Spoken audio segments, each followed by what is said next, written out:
안녕하세요. 삶의 여정을 풍요롭게 가꾸어가는 모든 분들께 오늘은 우리가 나이 들어가면서 마주할 수 있는 중요한 건강 문제, 바로 근감소증에 대해 따뜻한 위로와 함께 깊이 있는 이야기를 나누고자 합니다. 노화는 피할 수 없는 자연의 섭리이지만 그 속에서도 우리는 건강하고 활기찬 삶을 충분히 누릴 수 있습니다. 함께 알아볼 근감소증 이야기가 여러분의 건강한 노년 생활에 작은 등불이 되기를 진심으로 바랍니다. 우리는 모두 더 나은 삶을 향해 나아가고자 하는 소중한 존재이니까요. 우리 몸의 근육은 젊음의 상징이자 활력의 원천입니다. 단단하고 유연한 근육은 우리가 일상에서 행하는 모든 움직임의 근간이 되며 심지어는 우리 생각의 활력에도 중요한 영향을 미칩니다. 하지만 안타깝게도 시간이 흐르면서 우리 근육은 조금씩 그 힘을 잃어갑니다. 의학 연구에 따르면 30대 후반부터 매년 서서히 줄어들기 시작하는 근육량은 60세가 넘어가면 그 감소 폭이 더욱 커지며 70대가 되면 30대, 40대에 비해 무려 30% 가까이 줄어드는 안타까운 변화를 맞이한다고 합니다. 이러한 현상은 단순한 노화의 일부분으로 치부될 수 있지만 사실 세계보건기구 WHO가 2017년부터 질병으로 정식 분류한 근감소증 SARCOPENIA라는 이름으로 우리에게 경고를 보내고 있습니다.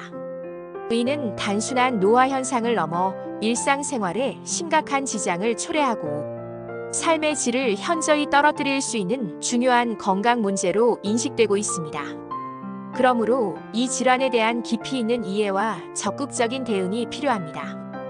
그렇다면 근감소증은 왜 생기는 걸까요? 가장 큰 원인은 역시 노화입니다. 우리 몸은 나이가 들면서 근육 단백질의 합성이 줄어들고 분해는 늘어나는 불균형을 겪게 됩니다. 하지만 나이만으로 모든 것을 설명할 수는 없습니다. 우리의 생활 습관 또한 근감소증에 큰 영향을 미칩니다. 몸을 움직이는 것을 게을리하는 운동 부족은 근육 감소를 더욱 빠르게 진행시키는 주범이며 근육의 주된 재료인 단백질 섭취 부족을 포함한 영양 부족 또한 근감소증의 중요한 원인으로 작용합니다. 충분한 에너지를 섭취하지 못하거나 필수 아미노산이 부족할 때 근육은 쉽게 소실됩니다.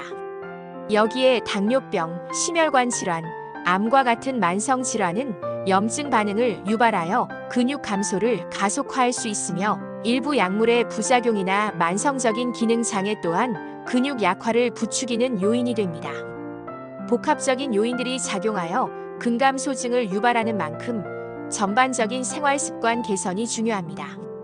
이러한 근감소증은 우리에게 어떤 신호를 보낼까요?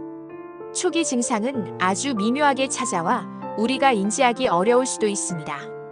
이전에는 가볍게 들었던 물건이 무겁게 느껴지거나 계단을 오르는 것이 버거워지는 근력, 약화를 느낄 수 있습니다. 단순히 기운이 없다고 생각할 수도 있지만 이는 중요한 경고음일 수 있습니다. 또한 쉽게 피로감을 느끼고 전반적인 체력 저하를 경험하기도 합니다. 걷는 속도가 현저히 느려지는 보행 속도, 감소나 작은 충격에도 휘청거리거나 자주 넘어지는 균형 감각 저하도 중요한 초기 신호입니다. 이러한 낙상 경험은 골절로 이어질 위험이 매우 큽니다. 특별한 이유 없이 몸무게가 줄어들고 특히 팔다리의 근육이 눈에 띄게 가늘어지는 것도 주의 깊게 살펴봐야 할 증상입니다. 만성적인 피로감이나 식욕 부진, 전반적인 활력 감소 역시 근감소증의 그림자일 수 있으니 이러한 변화들을 가볍게 넘기지 마시고 자신의 몸에서 보내는 작은 신호들을 세심하게 살피는 것이 중요합니다. 근감소증은 단순한 불편함을 넘어 우리 삶의 질을 크게 떨어뜨릴 수 있는 심각한 질환입니다. 근육이 약해지면 일상생활 수행 능력, 즉 독립적인 생활을 유지하는데 필수적인 활동들이 어려워질 수 있으며 보행 장애로 인해 외출이 줄어들고 사회 활동에도 제약이 생길 수 있습니다. 더 큰 문제는 낙상과 골절의 위험이 기하급수적으로 높아진다는 점입니다. 균형 감각이 저하된 상태에서 한번 넘어지는 것은 단순한 타박상에 그치지 않고 대퇴골 골절과 같은 심각한 부상으로 이어져 장기간의 침상 안정을 필요로 하게 됩니다. 이는 다시 근육 감소를 악화시키는 악순환으로 이어져 회복을 더욱 어렵게 만듭니다. 또한 근육 감소는 인슐린 저항성을 높여 당뇨병이나 심혈관 질환 같은 만성 질환을 더욱 악화시키고 나아가 뇌 기능에도 영향을 미쳐 인지 기능 저하에도 영향을 미칠 수 있다는 연구 결과도 보고되고 있습니다. 근감소증이 있는 상태에서는 관절염과 같은 관절 질환이 생기기 쉽고 장기적인 치료와 요양의 필요성이 증가하여 의료비 부담까지 늘어날 수 있습니다. 특히 근육이 없어진 자리를 지방이 채우면서 체중 변화가 없어 근감소증을 알아채기 어려운 경우도 많으니 체중계 숫자만이 아닌 자신의 몸에서 보내는 작은 신호들을 면밀히 관찰하는 것이 중요합니다. 65세 이상 노인의 약 10%에서 28%가 근감소증에 해당한다는 통계는 이 문제가 얼마나 광범위하게 퍼져 있는지 보여줍니다. 그렇다면 우리는 이 경고에 어떻게 대응해야 할까요? 해답은 의외로 간단하지만 꾸준함이 필요한 곳에 있습니다. 바로 예방입니다. 현재까지 근감소증을 직접적으로 치료하는 효과적인 약물은 개발 중이며 임상 현장에서 사용 가능한 약물은 없습니다. 그러므로 오직 우리의 노력만이 근육을 지켜내고 건강한 노년을 맞이할 수 있는 열쇠가 됩니다. 무엇보다 50대부터 꾸준한 관리를 시작하는 것이 가장 효과적입니다. 가장 중요한 예방책은 바로 규칙적인 운동입니다. 특히 근육을 직접적으로 강화하고 근육량을 늘리는데 가장 효과적인 근력 운동은 필수입니다. 하체 근육은 우리 몸의 가장 큰 근육군이므로 걷기, 스쿼트, 계단 오르기 등 하체 근육을 단련하는 운동은 우리 몸의 중심을 잡아주고 활력을 불어넣어줍니다. 아령이나 밴드를 이용한 상체 근력 운동도 병행하여 전신 근육을 고르게 강화하는 것이 좋습니다. 여기에 걷기, 수영, 조깅 같은 유산소 운동을 주 3회 이상 꾸준히 병행하여 심폐기능을 강화하고 체지방을 줄이는 것도 중요합니다. 또한 요가나 필라테스, 태극권처럼 균형 감각을 키우는 운동은 낙상 예방에 큰 도움이 됩니다. 중요한 것은 자신의 신체 능력에 맞는 강도를 선택하고 관절에 무리가 가지 않도록 올바른 자세로 꾸준히 하는 것입니다. 전문가의 지도를 받는 것도 좋은 방법입니다. 운동만큼 중요한 것이 바로 충분한 영양 섭취입니다. 근육은 단백질로 이루어져 있으며 단백질 없이는 근육을 만들 수도 유지할 수도 없습니다. 따라서 매일 충분한 양의 단백질을 섭취하는 것이 근육 유지에 필수적입니다. 학계에서는 건강한 성인의 경우 체중 1kg당 1.0g에서 1.2g의 단백질을 매일 섭취할 것을 권장합니다. 예를 들어 체중이 60kg인 사람이라면 하루에 60g에서 72g의 단백질을 섭취해야 합니다. 닭가슴살, 생선, 두부, 콩류, 유제품 등 다양한 단백질 급원을 골고루 섭취하여 필수 아미노산을 충분히 공급해야 합니다.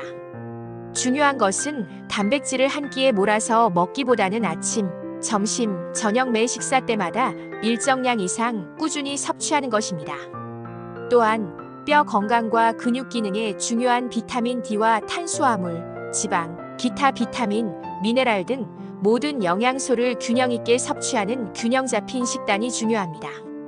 특히 독거 노인이나 노인 부부의 경우 영양 불균형이 발생하기 쉬우므로 더욱 세심한 식단 관리가 필요하다면 영양사나 의사와 상담하여 영양 보충제를 고려할 수도 있습니다.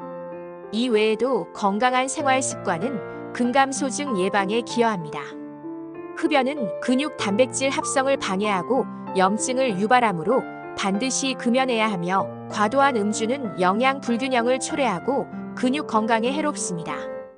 정기적인 건강 검진을 통해 자신의 몸 상태를 파악하고 근감소증 위험 요인을 조기에 발견하여 관리하는 것이 현명합니다. 인플루엔자나 폐렴과 같은 감염성 질환은 몸의 염증 반응을 높여 근육 손실을 가속화할 수 있으므로 예방 접종과 철저한 위생 관리를 통해 감염을 예방하는 것도 중요합니다. 또한 충분한 수면을 취하고 스트레스를 관리하는 것도 전반적인 신체 회복과 근육 건강 유지에 도움이 됩니다. 근감소증 진단은 근육량 측정 DXA, 근력, 측정 악력 등 신체 기능 평가 보행 속도, 의자에서 일어서기 등을 통해 이루어집니다. 진단 기준은 다양하며 전문가의 정확한 진단이 중요합니다. 만약 근감소증이 진단된다면 운동요법과 영양요법을 중심으로 한 꾸준한 관리가 이루어져야 합니다. 필요에 따라서는 전문 물리치료사나 재활의학과 의사의 지시에 따른 체계적인 재활치료를 병행하여 근육 기능 회복을 도모할 수 있습니다. 우리 삶의 소중한 부분인 근육. 우리가 관심과 노력을 기울이는 만큼 근육은 우리에게 건강하고 활기찬 노년을 선물할 것입니다. 단순히 오래 사는 것을 넘어 질 높은 삶을 누리는 것이 중요합니다. 오늘 우리가 나눈 이야기가 여러분의 삶에 작은 울림이 되어 지금부터라도 근육 건강을 위한 긍정적인 변화를 시작하는 계기가 되기를 진심으로 바랍니다. 우리는 모두 사랑받을 자격이 있으며 건강하고 행복한 삶을 누릴 자격이 있습니다. 당신의 건강한 내일을 그리고 활기찬 노년의 삶을 응원합니다. 감사합니다.